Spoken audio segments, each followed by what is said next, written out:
仕事が忙しくなるともうその通う時間が大変だったので、もうなるべく住まいの近く、できれば同じ場所にしたいなって思いました。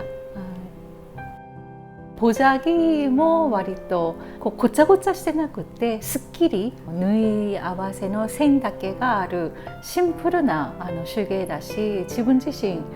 そういうシンプルな生活、シンプルな暮らしが好きなので、いろんなものを削ぎ落としたそういう空間にしたかったと思います。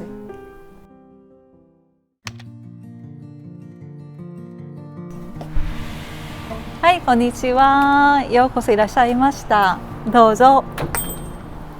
こちらの部屋は私が日頃ボジャギを縫ったり教室を開いたりするアトリエになります。ボジャギっていうのは韓国の伝統的なパッチワークっていうふうによく言われているんですけれども、例えばこのようなものがボジャギになります。で、表から見ても裏から見ても同じようにですね、リバーシブルで仕上がるっていうのがボジャギの大きな特徴ですね。こちらの作品も同じくになります。でこの辺がショップスペースになるんですけれども、ご自身で考えるのが大変という方にはキット商品をよく紹介しています。例えばこちらの作品はこのようなパッケージになっている布がありまして、中のレシピを見ながらご自身でできるようになっていたり、あとこちらは布をですねセットにしたですねカットクロスっていう類の商品が置いてあります。こちらのスペースは反物を扱うスペースになりますけれども、ボジャギで使う大きな素材で2つありまして、1つが麻の生地、もう1つがシルク、絹の生地になりますけれども、こちらに上に置いてあるのが韓国のモシっていう名前の麻になりますですね。でこういうふうな形でですね、少し透き通るような雰囲気の生地になります。で韓国では主にチマジョゴリ、パジジョゴリで合わせて、韓国では韓国の韓と服って書いて韓服って言うんですけれども、夏用の韓服を作る生地がこのモシっていう麻になりますね。これは機械織りじゃなくて機織り機で、人がカツァンカツァンカツァンって言いながら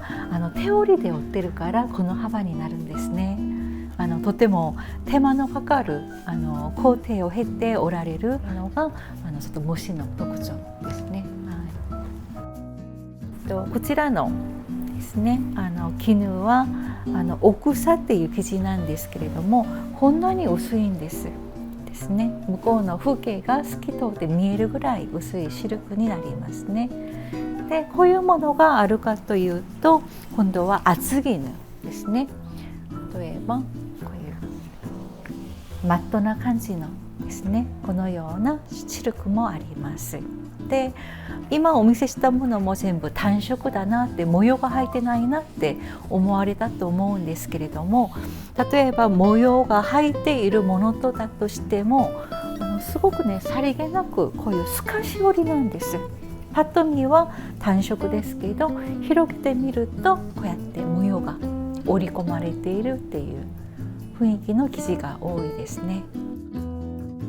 パッチワークも世界中いろんなところの文化がありますけれども、割とパッと見シンプルですっきりした印象の作品がボジャギになります。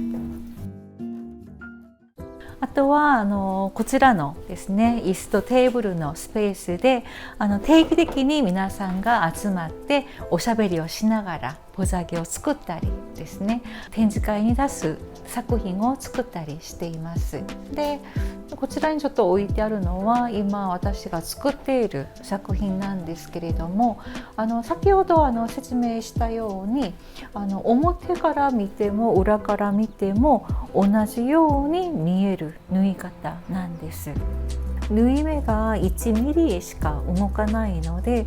リバーシブルに見える縫い方の場合は表で縫った同じ工程をまた裏でもう一回するんですよね。なのでもうこの20センチぐらいの線を仕上げるのに30分で1時間ぐらいかかったりするので、とても細かい作業ではあります。でもその分縫う作業はとてもシンプルで細かくかがっていくだけの工程なんですよね。なので一回ハマるともう本当気持ちが無になって夢中になってやれるというか、それもボザギの魅力であろうと思ってます。あとこちらのスペースは私が主にですね作業をしている場所なんですけれども、ここには韓国のいろんな小物を飾ってみたりしていますね。このアトリエ自体が自分の中の小さな韓国って思っているんですけれども、そういう意味でも身近に飾ってみたりしてますね。大好きな場所です。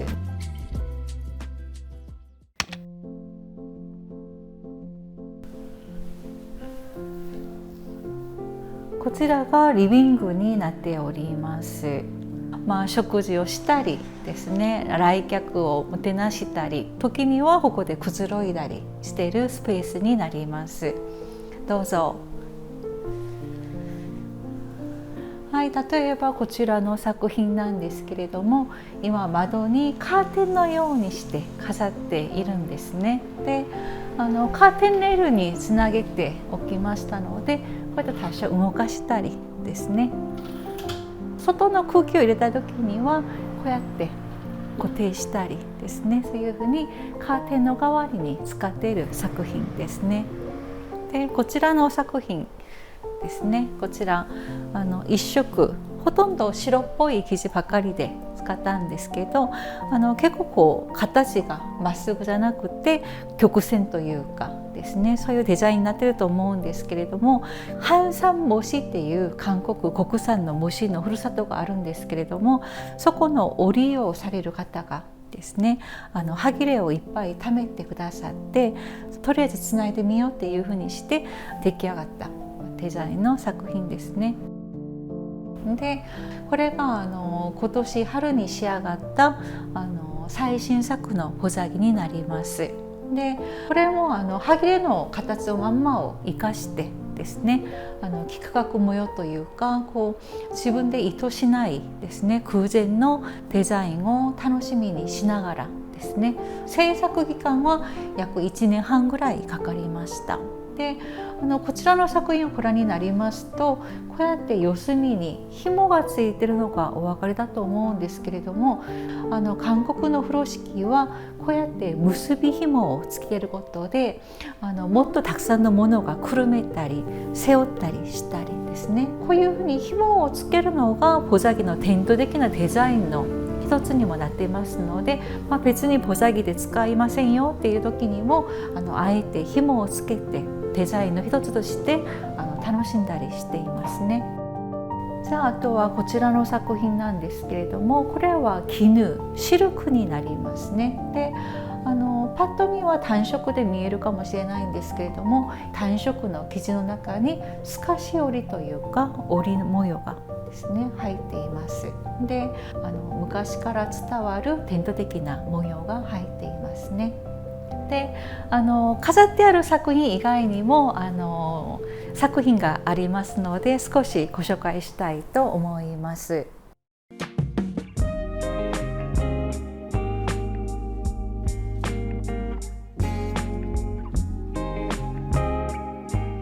こちらは藍染めのですね麻を縫い上げたものです。であえて真っ赤な色の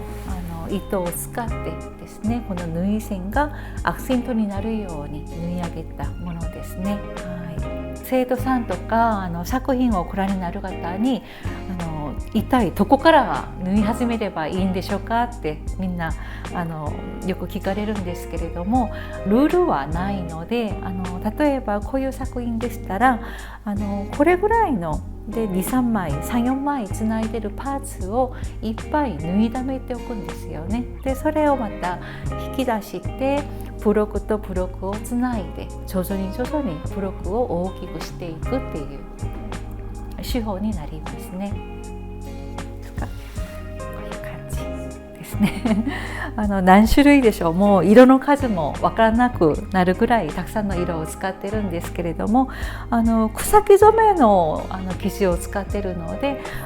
赤とか青とか黄色がある中でも結構シックにですね落ち着いた色合いでまとまってくれてるのかなって思いますね。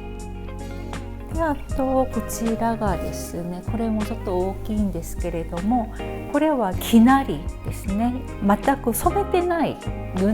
本来の色使いというか本当はこう白くですね漂白してからいろんな色に染めたりするんですけれども、もう本当こう何も染めたり抜いたりしてない素材本来の色を塗っています。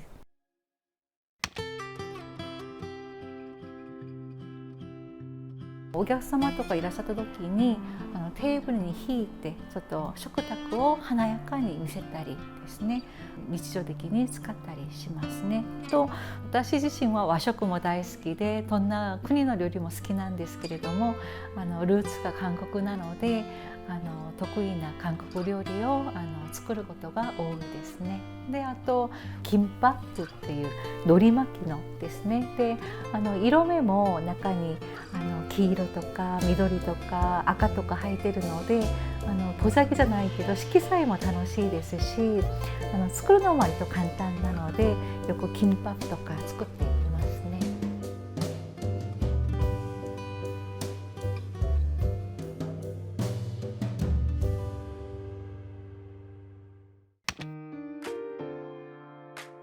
細かい作業なのでもうお時間もすごいかかるし目も疲れるんですけれども、何かこうポッとしていろんな雑念から解き放たれるそういう時間がすごい好きなんです。なのでその副産物として出来上がった自分の作品もあそこの辺はこんなこと考えながら塗ったなとか、そのパーツの間になんか日記のような中にいろんな日々の生活がこう入ってるような気がしてとても自分の作品を見るのも好きです。飾るのも好きです。